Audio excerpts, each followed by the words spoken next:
मालिकेच्या उद्याच्या भागात आपण बघणार आहे अनुसया बाळजाबाईवर तिचे दागिने चोरल्याचा आरोप करते। अनुसया सर्वांसमोर म्हणते की माझे दागिने बाळजाबाईने चोरले आहेत, ते न्यायला मी इथे आली। आता दुष्यंतसुद्धा बाळजाबाईला म्हणतो की बाळजाबाई, आता तुम्ही चोरीसुद्धा करायला लागला काय? तर कृष्णा अनुसयाला म्हणते, याचा काय पुरावा आहे तुमच्याकडे की बाळजाबाईने दागिने चोरलेत? अनुसया म्हणते, जर मी हे सिद्ध करून दाखवलं तर?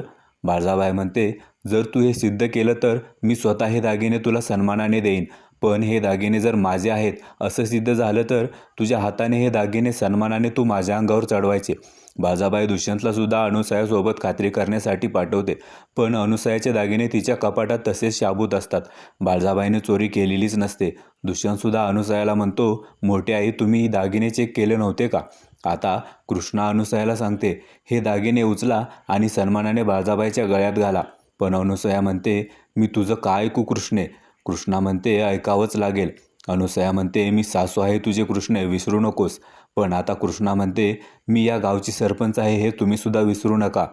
आता उद्याच्या भागात काय होणार हे बघायला खरंच खूप इंटरेस्टिंग असणार आहे।